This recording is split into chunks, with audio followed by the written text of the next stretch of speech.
Olá pessoal, terça-feira, dia 8 de agosto, hoje é um dia importante, como vocês já leram no título, hoje é o Dia Nacional de Combate ao Colesterol. O que eu acho engraçado desse tema é que a gente continua pensando que o colesterol, a substância, é o grande problema no processo de emagrecimento. E quando a gente vai estudar o colesterol, a gente entende que ele tem a sua importância, ele tem o seu valor para o nosso corpo. Então qual é o grande problema? O excesso de colesterol. Se eu fosse mudar essa terminologia da data comemorativa de hoje, eu colocaria Dia Nacional do Combate ao Excesso de Colesterol. Não de combate ao colesterol, porque se a gente não tivesse colesterol, a gente não estava vivo. Eu não estaria aqui vivo para falar para vocês e nem vocês estariam vivos para estar me ouvindo. Então, de fato, antes de tudo, eu quero tirar esse mito da cabeça de vocês.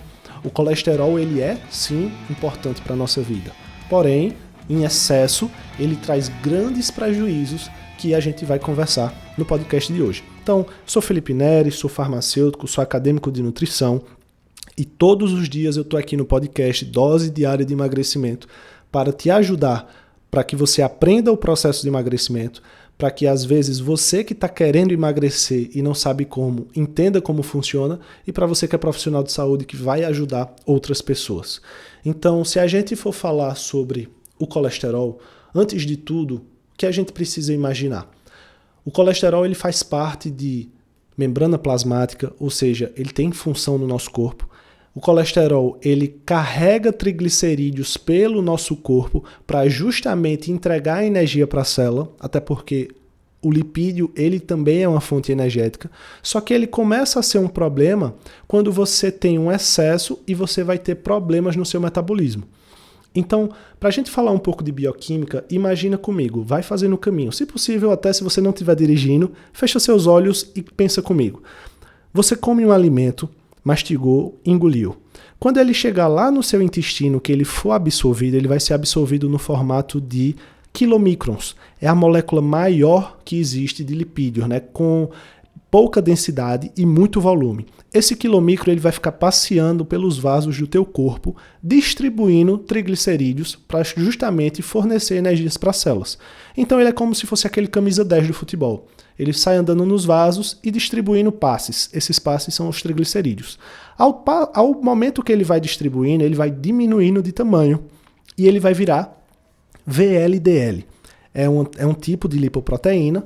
Essas lipoproteínas elas ficam indo ao fígado e voltando. A VLDL continua o seu ciclo andando numa corrente sanguínea, entregando triglicerídeo, vai para o fígado transforma em LDL.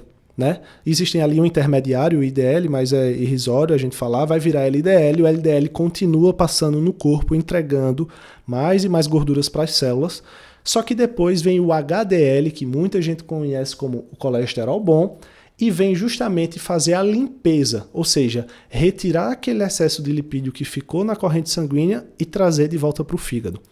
É por isso que você vai sempre ver nos livros que LDL é o ruim e HDL é o bom, porque o LDL é o que se deposita, né? Quando está no estágio final, depois que entregou tudo, ele precisa voltar para o fígado, mas ele não consegue, então ele fica depositado nas artérias, depositado nos vasos. Então é o HDL que vem e faz essa limpeza. Só que quando o LDL está em grande excesso, o HDL não dá conta.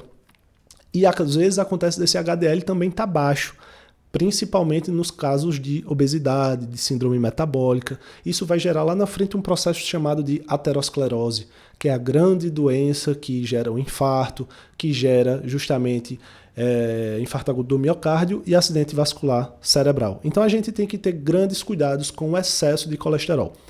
Felipe, eu como pouco, mas o meu colesterol continua alto.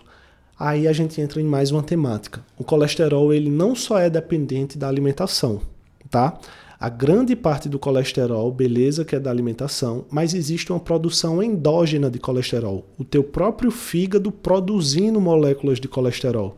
E isso, às vezes, atrapalha muito no processo de emagrecimento. Aí você vai perguntar, tá, Felipe, mas por que o fígado faz colesterol? Porque ele precisa produzir energia, né? Então, você tem que ter uma dieta adequada.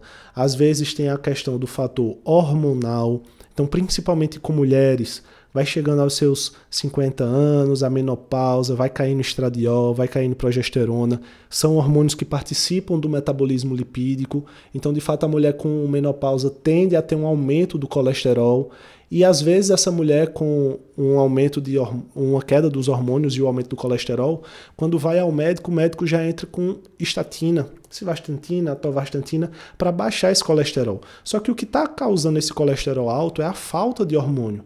Então, ao invés de pensar no uso da estatina, mais interessante seria pensar na reposição hormonal. Só que quando a gente fala em reposição hormonal, para alguns prescritores, né, é como se a gente estivesse falando de bomba, que a pessoa vai morrer. Não, a gente sabe que hoje a reposição hormonal, tanto em mulheres quanto em homens, tem de fato a sua importância. Existem modelos e métodos mais seguros, né, para de fato, com comprovação, fazer essa reposição. Então veja, os hormônios influenciam, o seu estilo de vida influencia no colesterol. Então é de grande importância que a gente combata esse excesso. Então no dia de hoje, dia 8, né, pense um pouco sobre o seu colesterol. Faz quanto tempo que você fez um exame de sangue para saber os seus níveis de colesterol, de triglicerídeo? Às vezes vai fazer mais de ano, né? Então comece a pensar em procurar uma ajuda de um profissional. Um farmacêutico pode solicitar esses teus exames, um médico pode solicitar. Até se você for próprio ao laboratório, o laboratório faz, né, particular ali um exame de colesterol. Só que depois você tem que entregar um profissional habilitado para de fato ele entenda. Estou sempre aqui disponível caso você tenha aí o resultado dos seus exames e queira tirar essa dúvida comigo. Você pode falar que aí eu resolvo as suas dúvidas, né? Eu vou lhe ajudar a compreender o que é que o seu corpo está passando. Então, esse foi mais um podcast de Dose Diária de Emagrecimento. A gente falou hoje sobre o colesterol, algo que é importante, mas que em excesso se torna muito prejudicial. Aguardo você amanhã na quarta-feira.